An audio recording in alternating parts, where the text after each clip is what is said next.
All right. Good afternoon. Let's get started. As usual, let's check by seeing if you can hear my voice.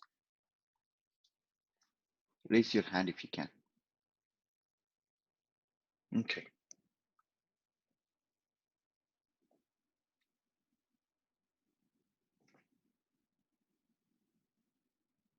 Okay, that's good. You can go ahead and lower your hand now. Now, what we did in the last class is to talk about memories. We'll continue from that. We'll continue from memories. Okay. So I talked about SRAM, read and write operations.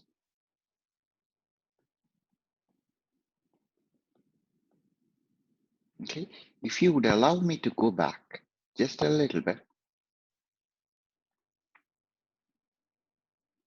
to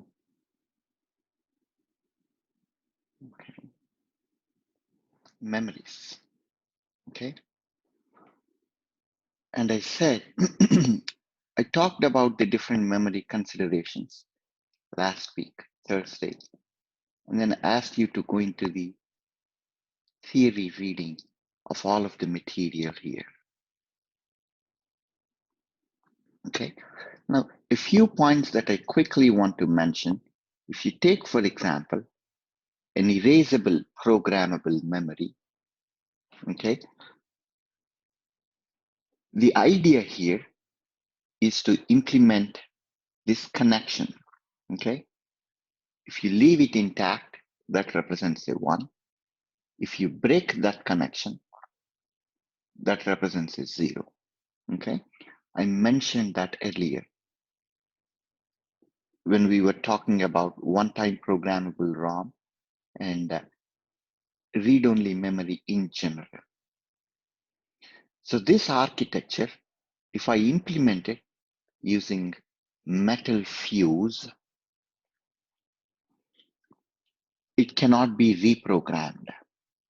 Okay, you can only program it once, one-time programmable. I'm talking about these connections here. So instead of using metal fuses, what if we use something else that can be reconnected? If I break the connection with metal fuses, I cannot reconnect them. But what if I use some other technology like a transistor? So in place of metal fuse, okay, to make a connection or break a connection, if I use a Mosfet transistor, so this is what we see here, a floating gate, Mosfet, okay? And if we expose this gate to UV light, okay? If we expose this to UV light and trap charges in here, okay? That breaks the connection, okay? By trapping charges in here, you can break a connection. Okay, but if you want to re-establish a connection, okay, that is not possible if you were using fuses. But if you're using erasable or UV electrically erasable programmable memories, what you can do is the electrons that are trapped in here can be released, and you can re-establish it, establish a connection. Okay, so I want to mention about flash memory. Okay, flash memory.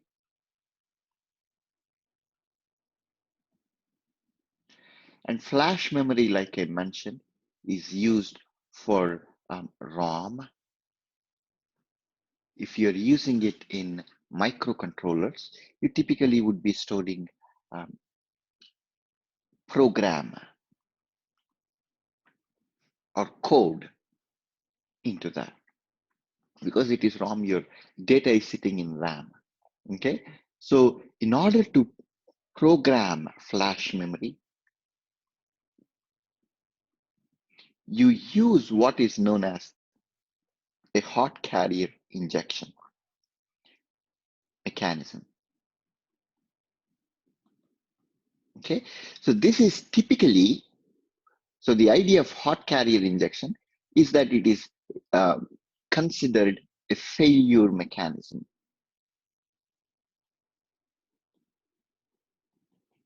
Meaning that you are operating at extreme voltages that are not suitable for normal operation of MOSFET. Okay, if you typically operate at those high terminal voltages, your MOSFETs will fail. Okay, and the idea is that you take advantage of this failure mechanism. Okay, you take advantage of this failure mechanism to permanently program a particular bit 1 or 0 into it, and then you can undo its effects. Okay, the idea of hot carrier injection.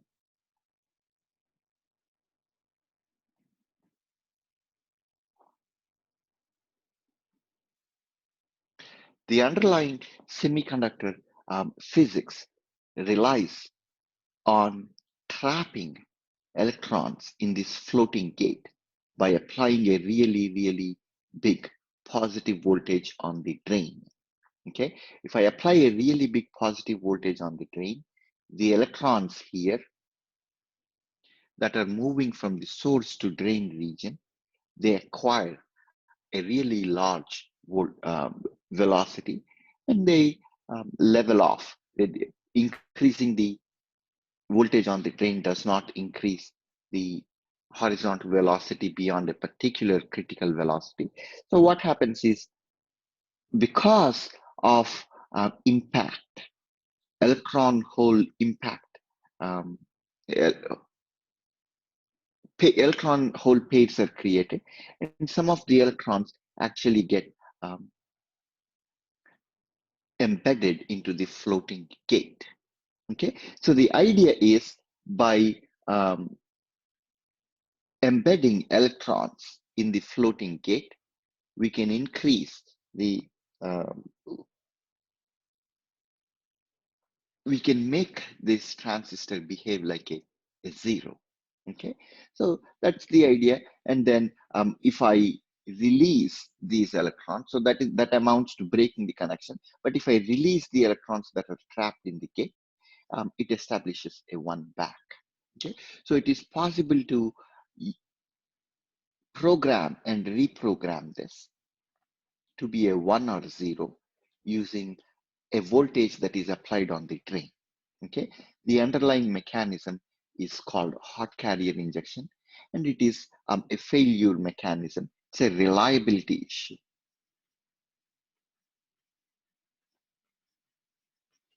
Okay, if we are not careful, if we tend to operate at such high voltages on the drain in regular operation, that causes reliability concerns for us. Okay, so what happens is, because we are operating at really high voltages, flash memories have a limited number of read and erase cycles. Okay, so that's about flash memories that can be reprogrammed. They are non-volatile. Flash memories are non-volatile memories that can be reprogrammed, erased, and reprogrammed using hot carrier injection. Okay, questions, please. So there's going to be a quiz 1 week from now, Thursday, 30th, right? So let's continue where we left off. We'll talk about SRAM. We talked about SRAM and SRAM read and write operations. Okay, the read operation. Okay, if you remember the SRAM, it consisted of a cross-coupled pair of inverters that can be accessed via two transistors. Okay, two transistors, and this connection, the connection to the gates, is called the um, access or the word line. Okay, the access transistors A1. and A2 are, are NMOS transistors.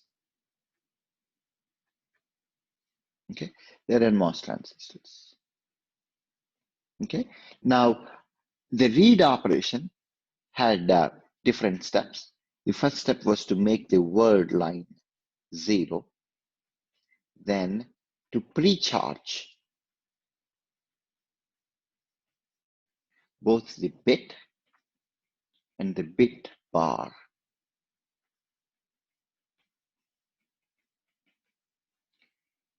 to 1 and leave them floating. Okay, the next step was to enable the word line. Okay, once I do that, this becomes 1, this is 1, and once the connection is established, if a 0 is over here, that is going to be copied onto the word line, and this becomes this remains a 1. Okay, if this is 1 instead, that is reflected over here. So in other words, in the read operation, by ensuring that the transistors in here, the D2 transistors are stronger than A1 transistors, we can make sure there is write stability ensured. Okay, so for the idea of write stability or read stability, sorry,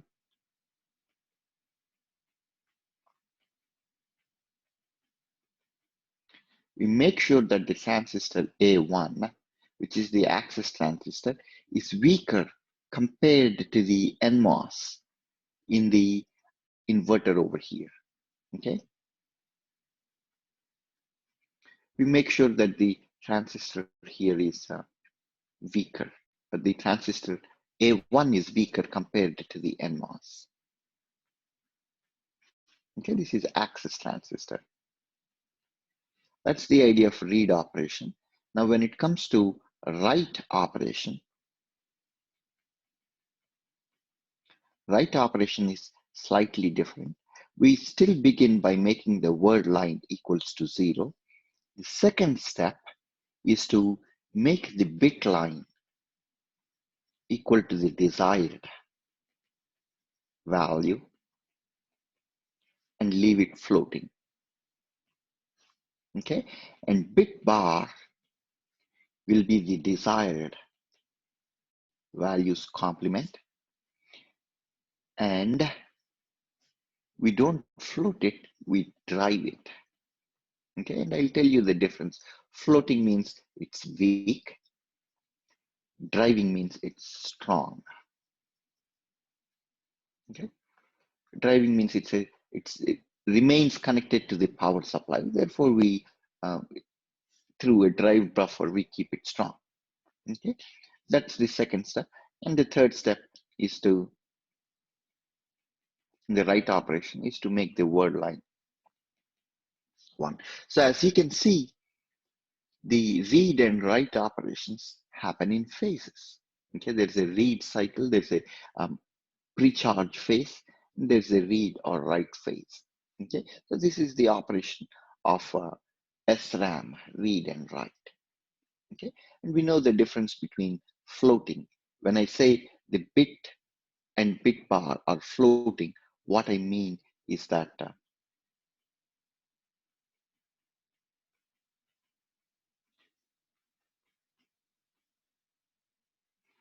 they're weak 1 or 0 signals. When I'm driving, what I really do is to make them strong 0 or 1. Okay, so that's the idea of SRAM, read and write operation. So let's quickly look at the DRAM operation as well. And we did not talk, I did not review the idea of writability, right? Writability. Okay, the idea of writability in SRAM operation means that the access transistor should be stronger than the PMOS transistor on the right hand side. So this transistor should be stronger than the PMOS on here. So that contributes to write stability. So taking into account both the readability and write stability, the proper sizing for transistors in SRAM cell should be like so. The D transistors or the NMOS transistors should be larger than the access transistors, which in turn should be larger than the PMOS transistors. So this is the proper ratioing technique and ratioing configuration that we have to follow when we are designing SRAM. In fact, that may be a very good choice as a master's project. Okay, those of you who are interested, in order to design a very well-sized SRAM cell to meet some specifications. Okay? That's the idea.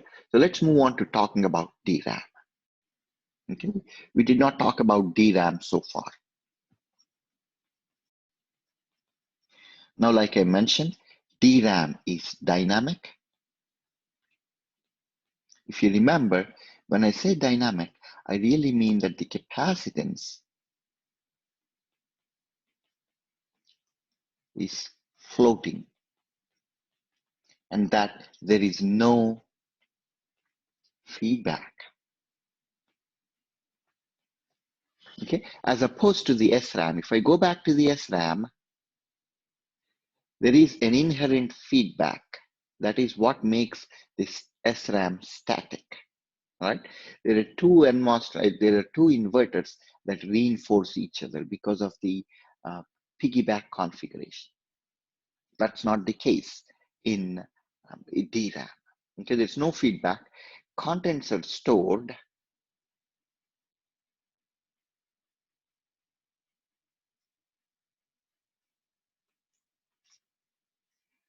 Contents are stored as a charge on a floating capacitor. Okay, so as you will see, this is much smaller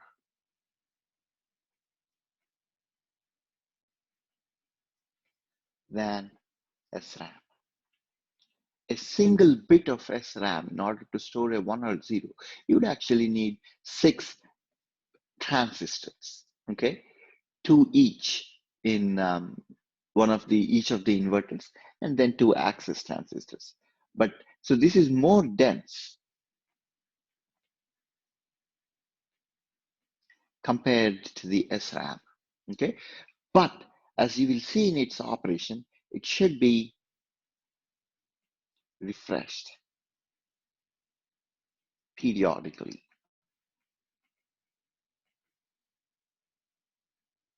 One of the questions that came up in the last class was that why is DRAM slower than SRAM?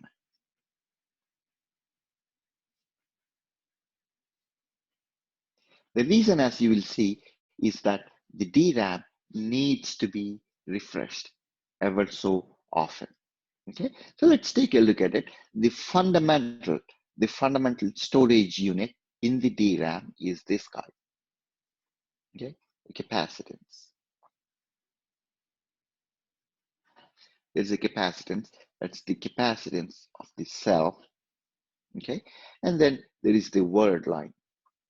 Okay, there's the word line. So let me do this.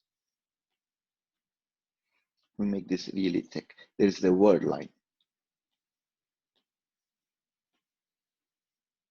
Okay, so this is where you read or write to this memory cell. It is through this, it's the data that you apply on the data cell. So in order to make or break a connection, we use a single Mosfet transistor, NMOS, that is connected to the word line. Okay, if the word line is 0, then there is no connection, and I'm not touching the contents here. But instead, if the word line is 1, okay, then the memory cell is connected to the bus here, the data line here, and you can read or write that memory cell. You can access that memory cell. Okay, so let's look at so there is one transistor, DRAM cell.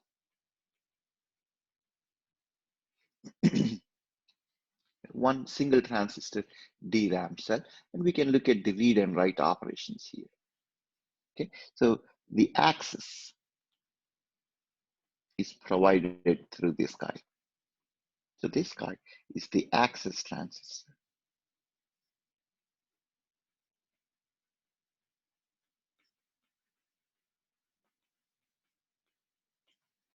Cool. This is the let's look at how the read operation happens.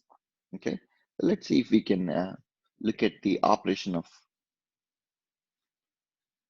the read operation. Okay, when it comes to read operation,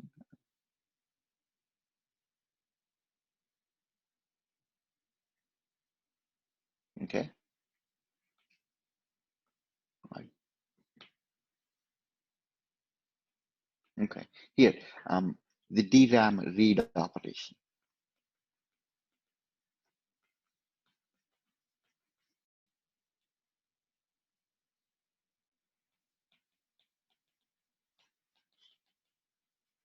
So here is my DRAM cell. And I don't know, without loss of generality, let's assume that the contents of this guy are 1. Okay, and I want to read that value onto the bit line here. Okay, that's my data bus that I want to have reflect the value from the memory cell. The C cell should reflect its value. So typically what is done is word line is made 0. The first step is to make word line 0. So when I say the word line is 0, I simply mean that this connection is broken. Then see what I do here. I'm going to do an interesting thing. I'm going to pre-charge this guy to VDD over 2, okay, and leave it floating. So its value is now VDD over 2. Now, because this is logical 1, the C cell holds a value of VDD. Okay, C cell holds a value of VDD. Okay, without loss of generality. We could even understand what happens in a different color. Let me use this color over here to see what happens when the value of the contents are 0. When the value of contents are 0, the charge stored on here is 0 as well. Okay. Okay. When it is 1, let's see. The voltage on this guy is VDD. Okay. The voltage on this guy is VDD. Okay. There are 2 scenarios. Now what I do is, in order to read this value, I pre-charge the data line to VDD, leave it floating, and then make the access transistor 1. So the word line is going to become 1. When the word becomes 1, a connection is established between the capacitance here and the word line. Now what happens is, one capacitance is charged to VDD, assuming that it is, let's see, let me use this color here, red.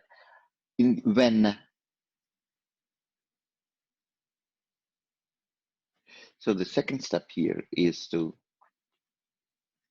pre-charge the data line to 1 and leave it floating. It's not actually 1 VDD over 2. Okay, I charge it to VDD over 2 and leave it floating. Okay, when that happens, one capacitance here is charged to VDD, and it is connected to another terminal that is at VDD over 2. So as a result, and there is some capacitance on the bit line as well. This is also called the bit line, right?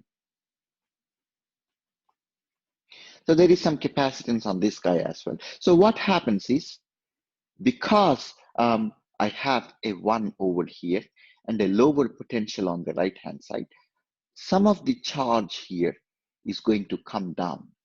So we are going to be left with VDD minus a delta V, because I make a connection to a voltage that is less than VDD. The capacitance here is going to lose some of its charge, and in turn, this guy is going to increase by some amount. Okay, so the charge is capacitance, the charge is shared between these two lines. When we see an upward inflection in the voltage here, that is interpreted as a 1. Okay, so in the read operation, an upward inflection in the voltage from VDD is read as a 1.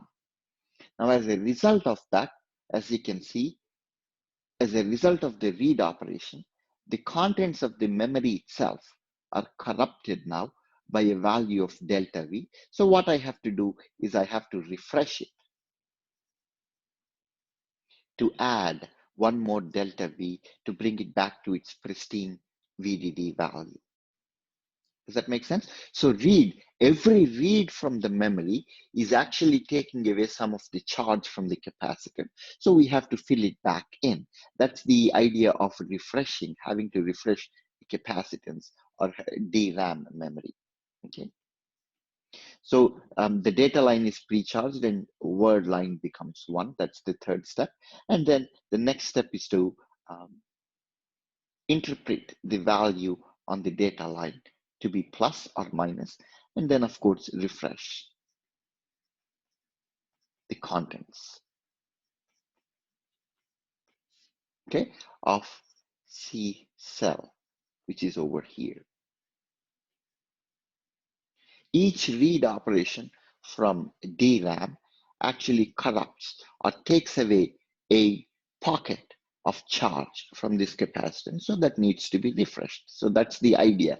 So what happens, so let me go back to using my color coding here. What happens when the value here is 0, okay? And the value here is 0, and this guy is pre-charged to VDD over 2. Remember, this guy is pre-charged to VDD over 2. And when the word line becomes 1 and the connection is established here, the VDD here experiences a downward deflection, a downward inflection in the charge, because the capacitance here is going to be charged by that amount. Okay, so each read operation decreases or increases the voltage on the bit line, or it's also called the data line. Okay, so when I'm trying to read, so if there is a plus delta V on the data line, that implies a 1. Okay, so a plus volt delta V implies a 1. Okay, and a negative delta V on data line implies a 0. Okay, and then as you can see, the capacitance here acquired a pocket of delta V charge, so that needs to be refreshed back to 0. So that's the idea. Each time we read the contents of the C cell over here, any read to the C cell over here corrupts its contents. So we need to refresh it back to its pristine value. And that's the idea of reading operation and having to refresh it, rewrite. Okay, so let's look at the write operation as well. So the read operation is clear, right? We just pre-charge the data line to VDD over 2 and leave it floating. Once we do that and establish a connection to the capacitance over here, then based on the upward or the downward inflection of delta V, we can interpret it to be 1 or 0. Okay, so let's do the write operation here. Okay, all we are doing in DRAM operation is nothing but a write to a capacitance or read to a capacitance. Okay, that's all we are doing there. Okay, so DRAM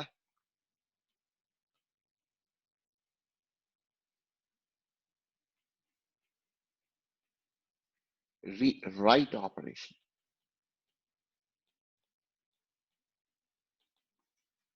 Write operation on DRAM is simply we are forcing a charge onto this capacitance. Okay, there is a cap over here, and then I have a bit line, that's the bus line. Okay, there's a bit line. Okay, I don't care whatever is in this C cell. Okay, what I do is I drive this guy to a desired value. Let's say I'm trying to write a 1 into this. Okay, so instead of floating, earlier in the read operation, I was floating, I was leaving a weak 1 or weak 0. But now I'm driving it, meaning that I'm going to make it a strong 1. Okay, so once I make this connection, because I'm driving, this capacitance should read a value of 1 or approximately VDD. Okay, so there's a question here. I'm going to talk about a higher order effect that we are already familiar with. Okay, once we make this connection using the word line, using the NMOS transistor over here, okay, by making this guy equals to 1, okay, by applying a positive voltage of VDD on the gate. So a question for you, here is a question for you. Now, do you see a problem happening here because of the NMOS transistor or the access transistor?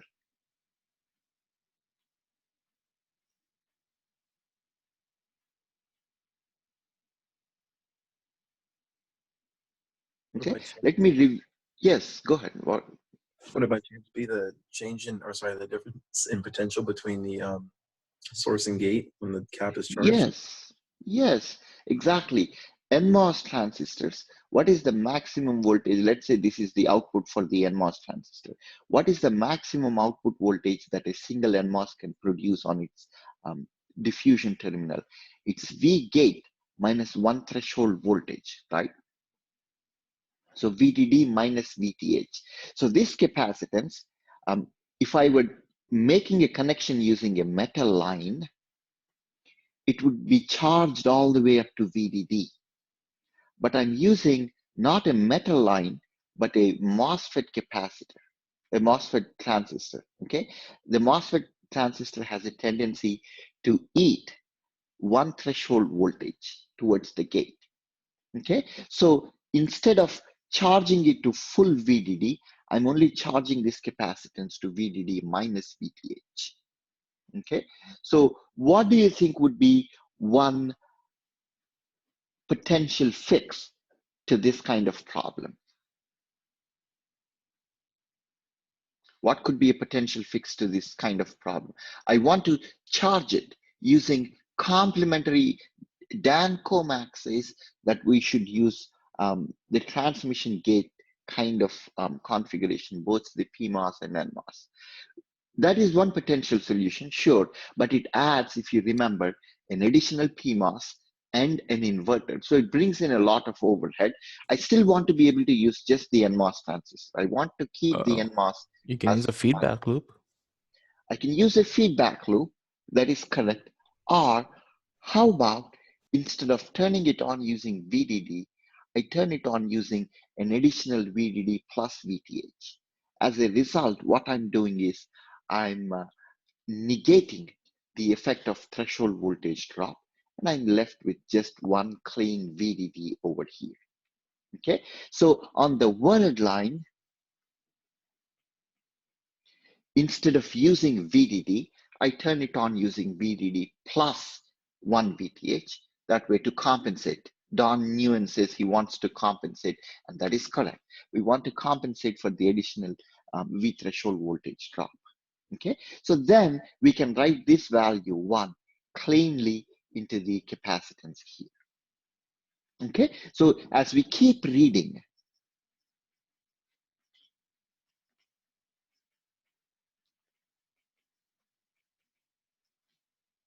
each read corrupts the contents. So we need to refresh.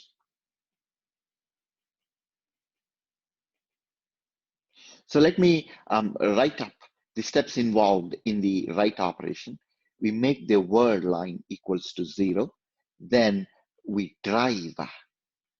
Drive means applying a strong 1. Drive the bit line. Okay, bit line.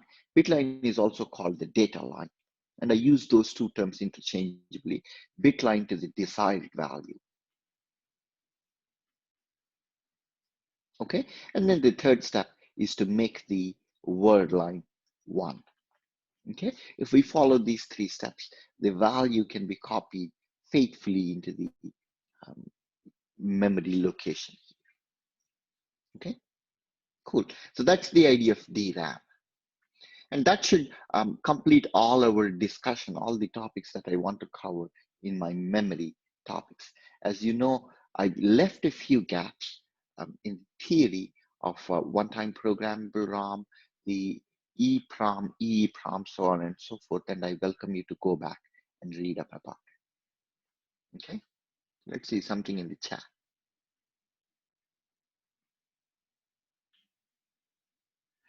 The word line should be correct. Okay, the word line should be 1 plus VTH. Logic 1 is VDD, right? So that's VDD plus VTH, which is the same as 1 plus VTH. So when I say 1 here, I don't really mean 1 volt. What I mean is 1 logic 1, which implies a value of VDD. Does that make sense, Dan? Perfect, thank you. Now, let's see, let's move further. That's all the discussion I want to, that's all the time I want to spend on DRAM, read and write operations. Okay, DRAM, read and write operations. And in memories, and on memories in general. So what I'm going to do now is going to talk about data path systems.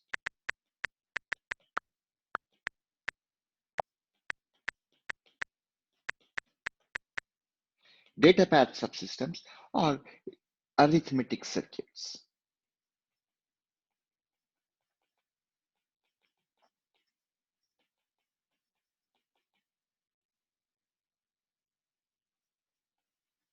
Arithmetic circuits.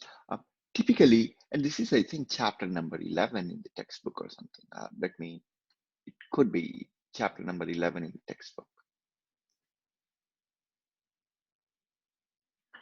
Yeah, that's chapter number 11 in the textbook.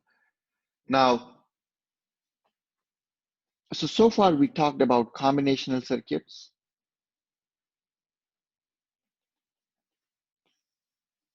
sequential circuits, memories,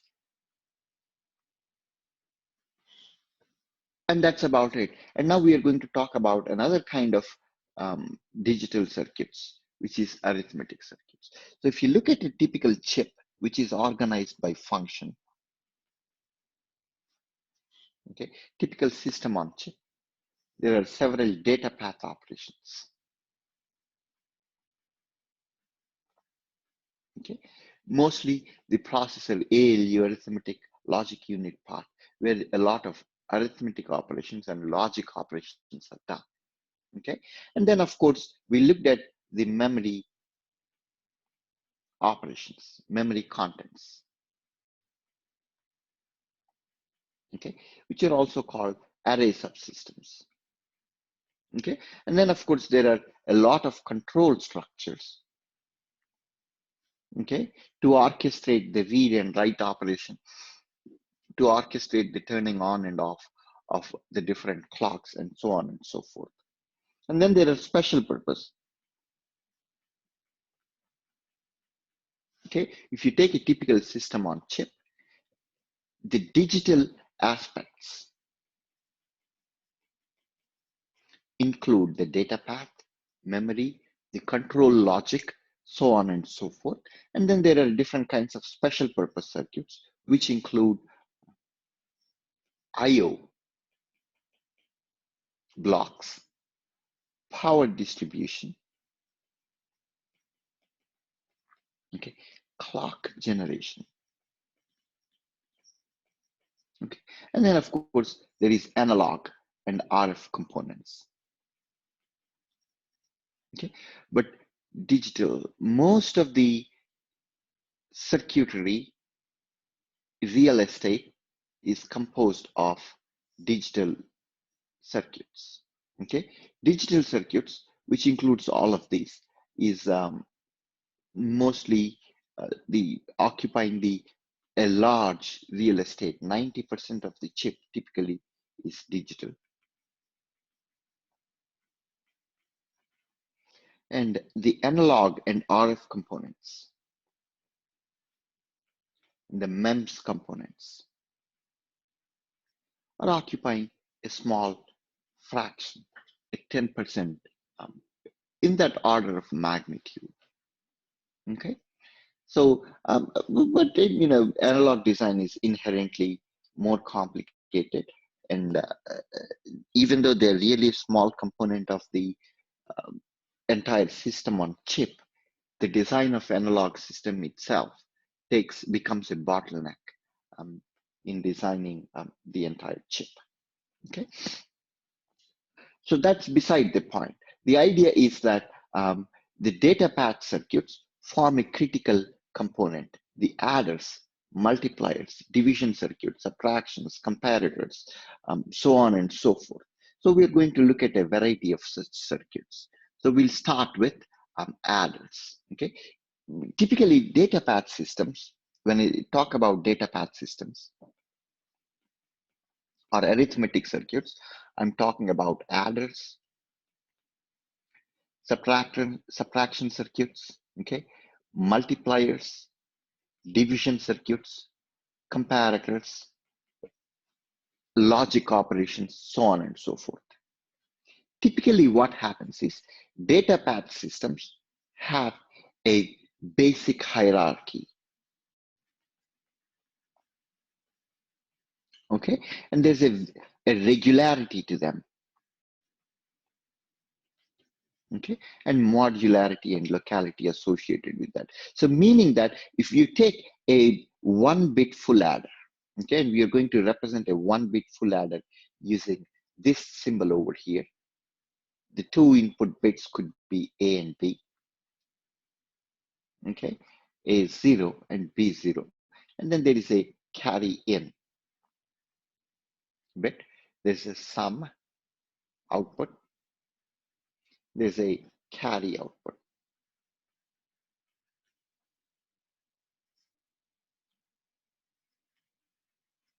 Okay, so this is 1-bit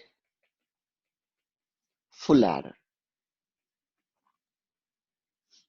If you want to create 2-bit full adders in the most basic architecture, all you do is duplicate this guy and daisy chain them like so. Okay, as you know, you can ripple carry chain them. So the idea is that there is a hierarchy, there is a regularity, there is a repeatability, modularity to data path systems. If you design a 1-bit full adder, you can use that n times, although that's not the most efficient design. Okay, I'm talking about adders, 1 or 0 detectors, so on and so forth, Boolean logic, shifters, multipliers, all of these are categorized as data path systems. Okay, so let's look at addition operation. We'll start by looking at the addition operation.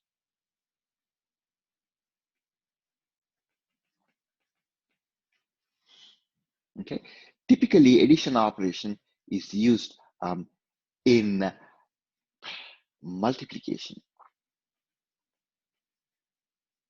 Okay, and it's also used in ALU address generation.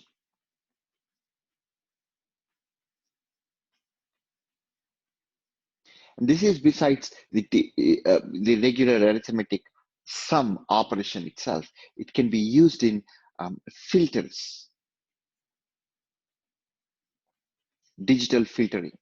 Okay, and then many other applications. Adders are fundamental to building blocks in a lot of digital signal processors. Okay, and then there are many important considerations like power, complexity,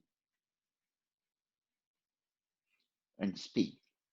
Okay, and then there is a fundamental trade-off that defines the design considerations and that constrains the design of adders. There's a ton, literally a large number of different topologies of adders. But what we will do in this class is to look at a basic adder functionality and give you a foot in the door introduction and invite you to explore that option further. Okay, and like I said, we are going to use this symbol to represent a 1-bit full adder. Okay, 1-bit full adder. There is a bit B, there's a bit A, there's a carry in input, there's a carry out output, there's a sum. Okay, this is a full adder.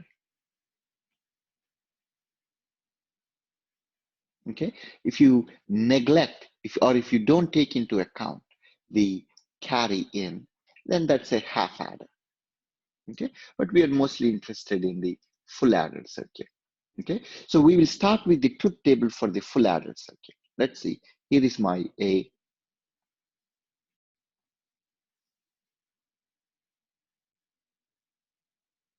And then there is the B, 1 input. Each of these is 1 bit. And then there is the carry in. Okay, what I want to do is to define a couple of new terms that become very useful to me when I'm going to optimize the adder. So let me define new terms: 1, 2, 3, 4, 5, 6, 7, 8. Okay, so let me define some new terms. G, called generates. Okay, G is the generates. P is the propagates. Okay, we are looking at the truth table for a full adder, and K is the kill. Okay, these are terms that I will define later. Then there is the sum term itself, which is this guy. There's the sum term itself, and then there is the carry out term.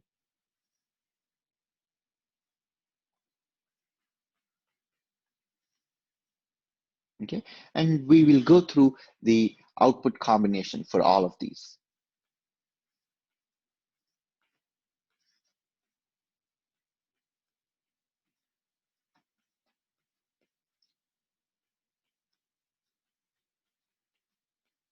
So here are 8 possible input combinations.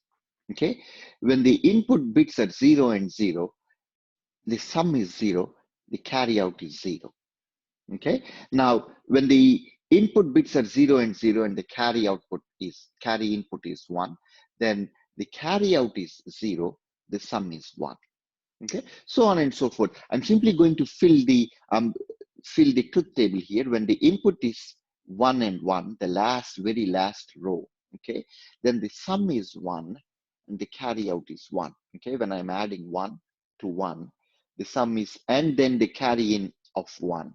Okay, then the sum is 1 and the carry out is 1 as well. So that's the idea, and I'm simply going to fill in because it's a simple extension of the logic here. So the carry out is going to be 0, 0, 0, 1, 0, 1, 1, 1. Okay, now the sum term is going to be 0, 1, 1, 0, 1, 0, 0, 1. Okay, now I did not define these generate, propagate, and kill terms yet. So let me do that now. Okay, let me define the generate, propagate, and kill terms now. G here is going to be defined as A times B.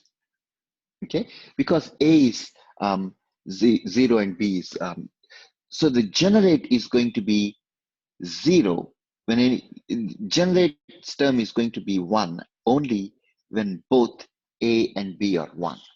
Okay, when the rest of the time it's going to be 0. Okay, okay, so that's generate terms. Let me define the propagates term as well. Like so, the propagates term is defined as A XORed with B. And there's a really lovely reasoning to why these terms are handy, useful to us. Okay, so when I do that, the propagates term is going to be 0 when A and B are equal. In both of these cases, A and B are 0. And in both of these cases, A and B are 1. When they're equal, the propagates term is going to be 0. The XOR gate is going to be 0. And the rest of the times, it's going to be 1. Okay. Let me also define this guy, the kill term, which is defined as A naught times B naught. A complement times B complement. Okay, or A plus B whole complement. So that component is going to be 1 only when both of them are 0. Okay, so A 1 1. The rest of the times it's going to be 0 0. Okay, so my argument is that this is going to be thinking about the truth table in terms of the generate, propagate, and kill terms is going to give us a lot of power, a lot of predictive power. And I will demonstrate that to you in just 1 second. Okay, in order to do that, in order to understand the advantage of doing that, let me copy this and show you how to implement a 2-bit adder, 2-bit full adder. The simplest form of 2-bit full adder is to daisy chain them. Okay, so what we do is to take the carry out of 1 bit and apply it to the next bit. So if there are 2 input bits, A0, B0, and A1, B1, so I'm trying to add something like this, A0, B0 to, or sorry, A0, A1 to B0, B1. So this is a term. This could be 0, 0. This could be 0, 1. It could be any 2-bit terms. I'm trying to add two 2-bit numbers. And then there is, of course, a carry in. Okay. This in turn produces the sum over here and the carry out over there. Okay. That can be passed as the carry into the previous stage. So what I'm doing in effect is by daisy chaining the adders here, I can implement what is known as a ripple carry adder.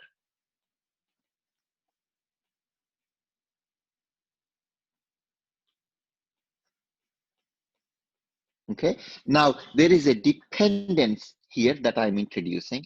The dependence is that the carry out of this guy depends on the carry in of that stage. The carry in of that stage is in turn the carry out of the previous stage, which in turn is dependent on the carry in of this guy. Okay, so there is a delay. The eventual carry out, the final carry out depends on the previous carry out, which is this guy, which in turn depends on its previous carry out, which in this case happens to be C in. So there is a delay that happens along this path. So this is a critical path where the carry has to propagate from one stage to the next stage to the following stage. So this guy is called the ripple carry adder, okay? Because the carry from the first stage has to propagate to, first stage has to propagate to the next stage. Okay, then it gets to propagate all the way. So this path from carry in at the very right beginning to the carry out at the very end towards the left, that's the critical path. Okay, so this critical path has the most delay. There's another path, of course. The other path is here from each of these. Let me do this. The other path, of course, is from each of these inputs to sum. Okay, so the sum path is off of critical path. Okay, so let me write it here clearly. The path to sum is not the critical path, it's off critical path. But this guy, the carry out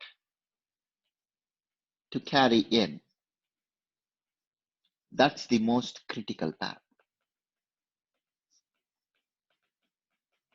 Now what happens, so this is 2-bit adder. What if I had 4-bit numbers, A0, A1, A2, A3 that I'm trying to add to B0, B1, B2, B3.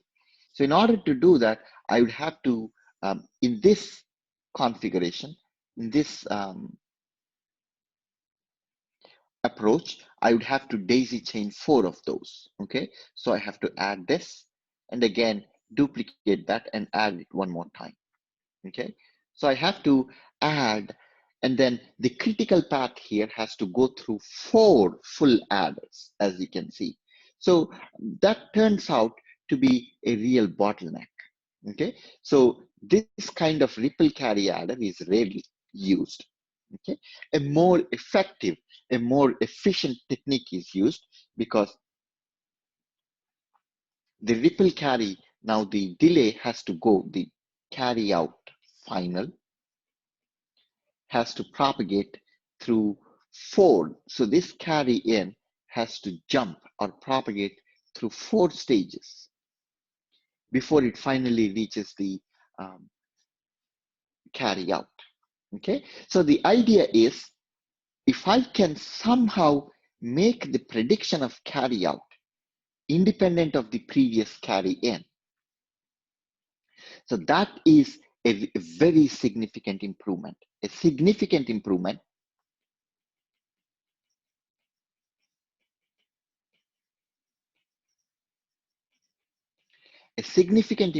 would be if I break the dependence of carry out on the previous stage carries and instead somehow find a shortcut between carry in all the way to carry out without having to depend on the previous stage carry. Okay, that's the idea. That would be a significant improvement. So let me color code that to show in purple. Okay, so this is the idea, and that's where my generate, propagate, and kill terms become handy. Okay, my generate, propagate, and kill terms are, they can be used to break the dependence of carry out on the previous stage carry in. And let me show you how. Okay, questions so far, please.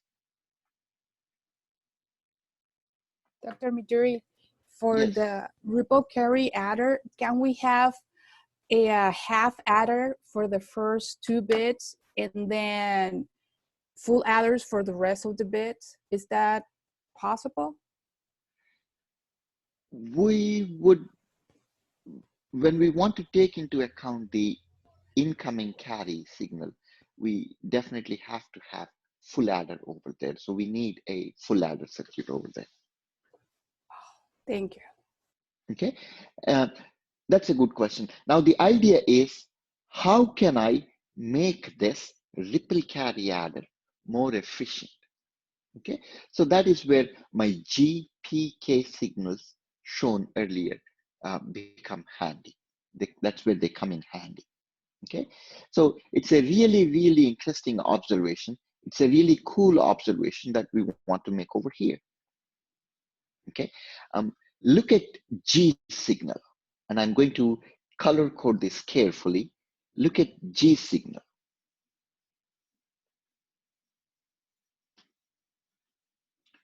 Okay, what does generate signal? So look at that column. Okay, look at this column, these two rows, and tell me what predictions you can make about the final carry out.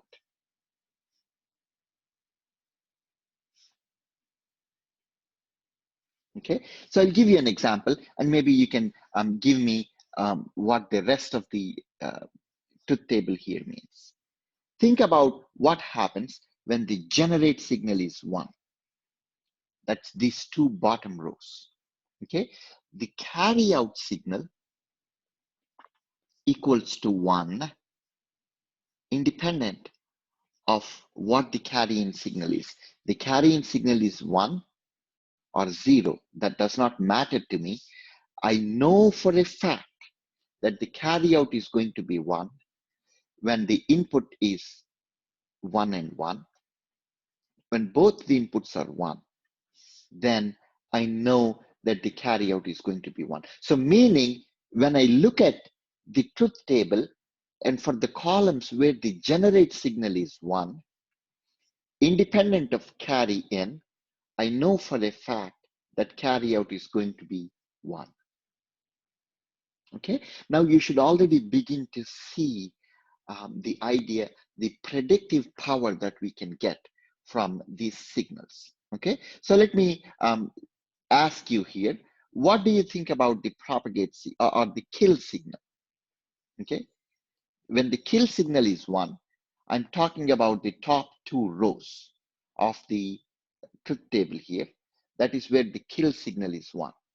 Okay, what can you predict about the carry out in terms of the kill signal?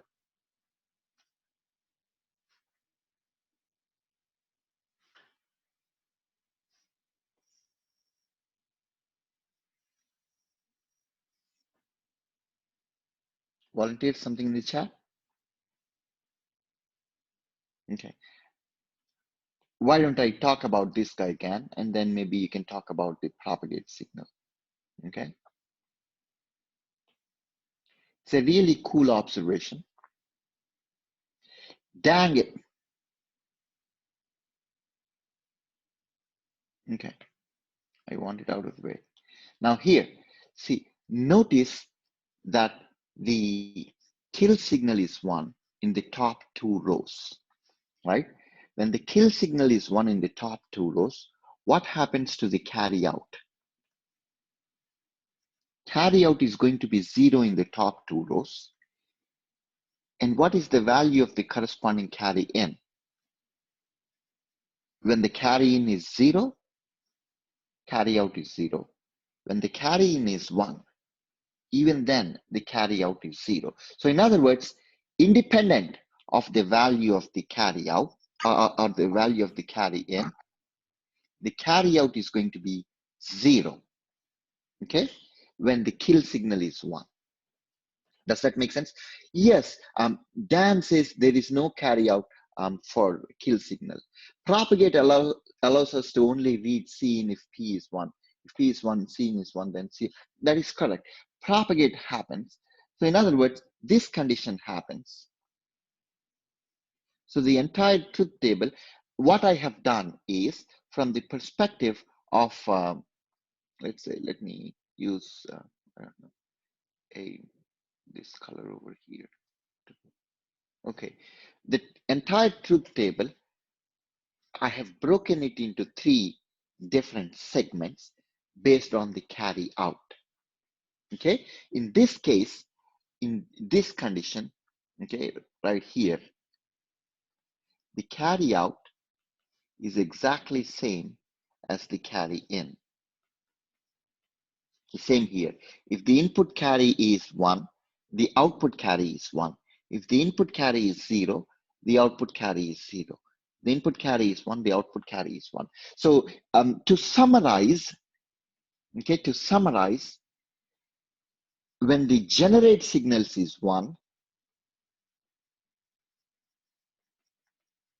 when the generate signals is 1, that is the last two rows, my carry out is not a function of carry in.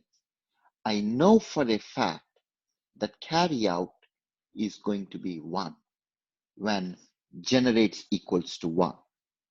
Okay, when kill equals to 1, that is the top 2 rows, I know for a fact that carry out is not a function of carry in, but carry out is going to be 0 regardless of the carry in value. Okay, when the propagate signal is high, then the carry out is going to be exactly same as the carry in. So we get some predictive power. Earlier, if you remember, if I go back to the ripple carry adder shown right here, I mentioned that if I can break the dependence of carry out on the previous stage carry, then that would be a significant improvement. And this is exactly what I'm doing here. Okay, I'm able to predict the value of carry out independent of the value of carry in. Okay, carry out is not a function of carry in. I know for a fact I'm able to predict carry out even without looking at carry in. And that's the predictive power that we like to use when we create more smart adders than the ripple carry adder. Does that make sense? Questions, please. Questions so far?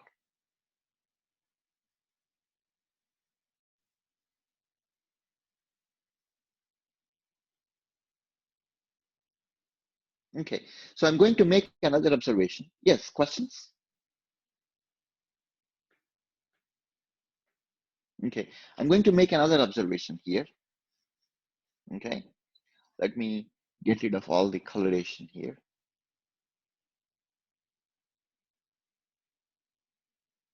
Okay, the observation that I'm going to make here is, I don't know, I may have erased a lot more than what I needed to. Okay, so this guy is 0, 1, 0, 1. Okay, this guy is, I don't know, carry out is 0, 0, 0, 1, followed by 0, 1, 1, 1. Okay, now if you make an observation, there is some kind of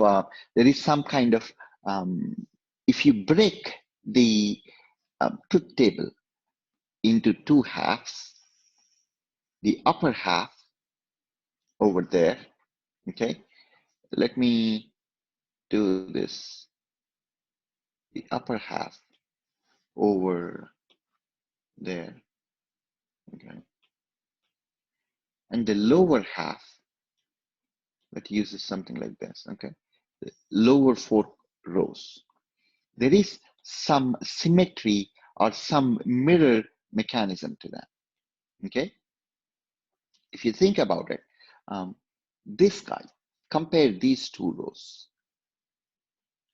Okay, so 0, 1, 1 is the 0, 1 and 1, 0, 0, 1, 1, 1, 0, 0.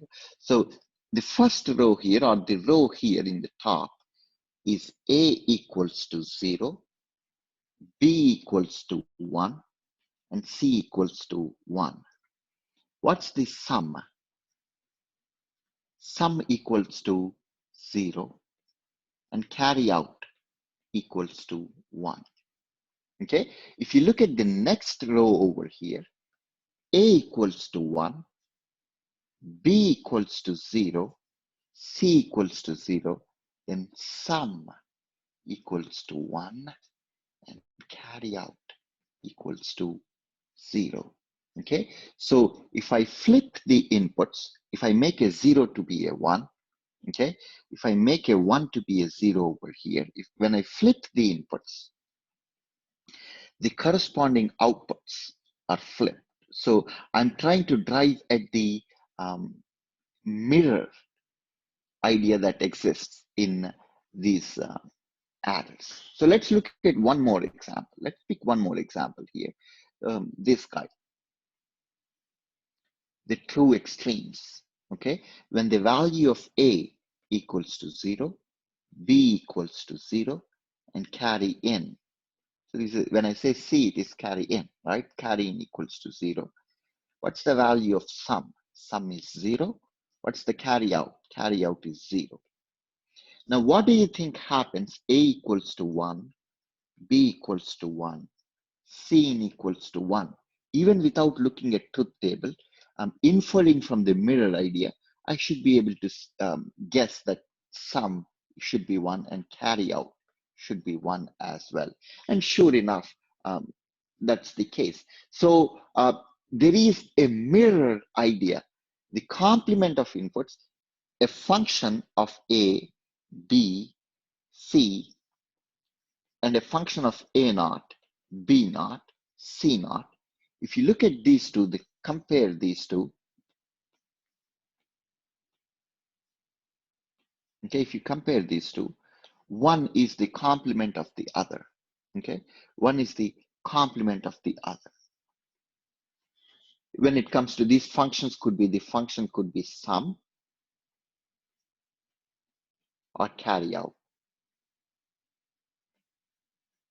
Okay, so there is a mirror that happens, and you can verify that for the rest of the truth table rows as well. So a lot of clever and incisive insights are used in order to implement adders and improve the adders rather than using just a simple ripple carry adder. Okay, so in the next class, what we are going to do is some form of implementation of this kind of circuit called a mirror adder.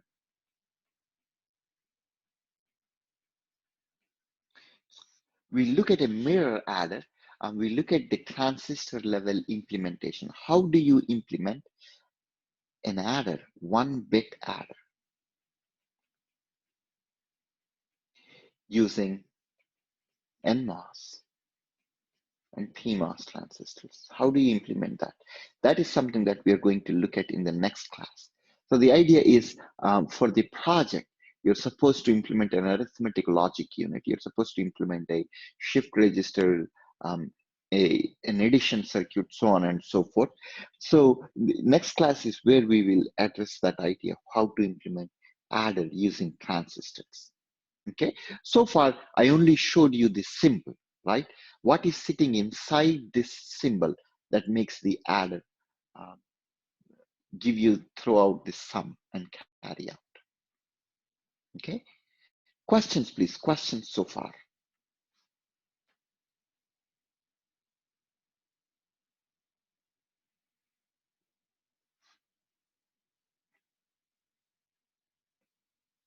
Okay, so I'll see you folks back on Tuesday, next week Tuesday.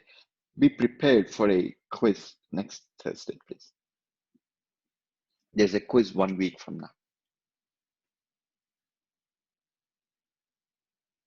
All right, see you folks back on Tuesday then.